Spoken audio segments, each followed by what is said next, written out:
किसी गांव में होरी नाम का एक किसान रहता था। उसके पास 2 बैल थे, हीरा और मोती। हीरा अपने दोनों बैलों से बहुत प्यार करता था, क्योंकि उसने उन्हें बचपन से पाला था।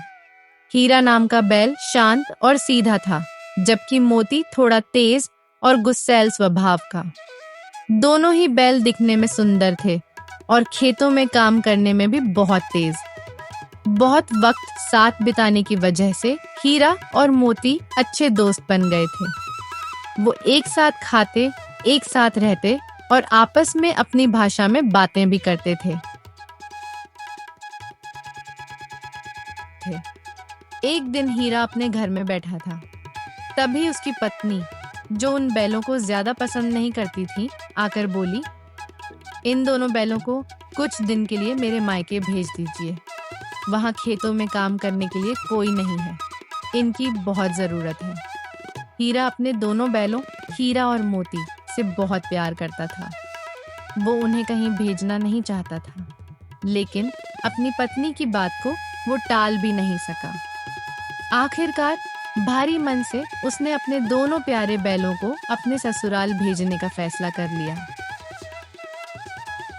अगली सुबह होरी का साला गया उन्हें लेने के लिए आ पहुंचा, लेकिन हीरा और मोती जाने को बिल्कुल भी तैयार नहीं थे। वो दोनों बार बार होरी की ओर देख रहे थे, मानो कह रहे हों, हमें मत भेजो। होरी भी उन्हें एकटक देखे जा रहा था।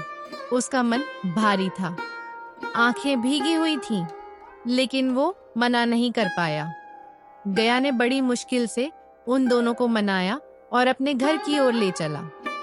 हर कदम पर बैलों की चाल धीमी हो रही थी और हीरा की आंखों से उनकी दूर जाती परछाइयां ओझल हो रही थीं।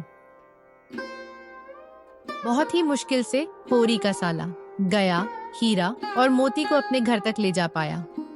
वहां पहुंचते ही दोनों बैल घर के सामने चुपचाप और उदास होकर बैठ गए। वो नया घर उनके लिए बिल्कुल अनजान था, अजनबी सा, खाली सा।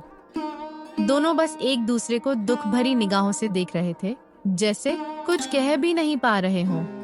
उन्हें समझ ही नहीं आ रहा था कि उन्हें यहाँ क्यों लाया गया है। उनके दिल में डर बैठ गया था। उन्हें लगने लगा था कि शायद उनके मालिक होरी ने उन्हें बेच दिया है। उनकी आंखों में आंसू साफ झलक रहे थे। तभी चुप्पी तोड़ते हुए हीरा धीमे स्वर में मोती से कहता है, हमने कुछ गलत किया था क्या मोती? जो मालिक ने हमें बेच दिया, हमने तो कभी उनकी सेवा में कोई कमी नहीं छोड़ी। अगर हमारी मेहनत कम लग रही थी तो हम और मेहनत कर लेते। कभी कोई शिकायत नहीं की उनसे। जो भी मिला चुपचाप खा लिया।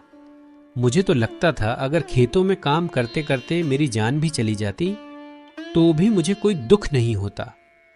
पर फिर भी मालिक ने हमें क्यों छोड़ दिया? मोती हीरा की बात सुनकर भी कुछ नहीं बोला, बस चुपचाप सिर झुकाए बैठा रहा। शाम होते होते गांव में अंधेरा छा गया। सब लोग अपने अपने घरों में सोने लगे और तभी अचानक हीरा और मोती वहां से भाग निकले। कई रास्तों, गलियों और खेतों को पार करते हुए दोनों सीधा होरी के घर पहुंच गए। अगली सुबह जब होरी ने अपने द्वार पर उन्हें खड़ा देखा तो वो हैरान रह गया। देखते ही उसकी आंखें भर आईं। वो खुशी से दौड़कर दोनों को गले लगा लिया। वो उन्हें प्यार से सहलाने लगा, जैसे कोई बिछड़े बच्चों से मिल गया हो। ये दृश्य देखकर पूरा गांव इकट्ठा हो गया। कोई अपने घर से रोटियां लाया, कोई गुड़ और कोई भूसी। लोग हैरानी से एक दूसरे से कह रहे थे, ऐसे बैल किसी के पास नहीं हो सकते। लगता है ये बैल नहीं, पिछले जन्म के आदमी हैं। लेकिन तभी होरी की पत्नी की नजर उन पर पड़ी। उन्हें द्वार पर देखकर वो गुस्से से जल उठी और तमतमाते हुए बोली, कैसे नमकहराम हैं ये बैल। एक दिन भी वहाँ काम नहीं किया और भागकर यहाँ आ गए। दोनों कामचोर हैं, यही कारण है कि भाग आए। यहाँ तो इन्हें सिर्फ आराम मिलता है। पूरा दिन खाते हैं, सोते हैं और जब मन किया तो थोड़ा बहुत काम कर लिया। लेकिन वहाँ इन्हें मेहनत करनी पड़ी, जो इनसे सहन नहीं हुआ। और फिर मुंह उठाकर यहाँ आ गए। अब इन्हें सूखे भूसे के अलावा कुछ भी खाने को नहीं दूंगी, चाहे ये जें या मरे। लेकिन तभी होरी बोलता है। क्या तुम नहीं समझ सकती? वहाँ उन्हें काम करने के बदले खाने को कुछ नहीं मिला होगा। हमारे बैल कभी कामचोर नहीं रहे।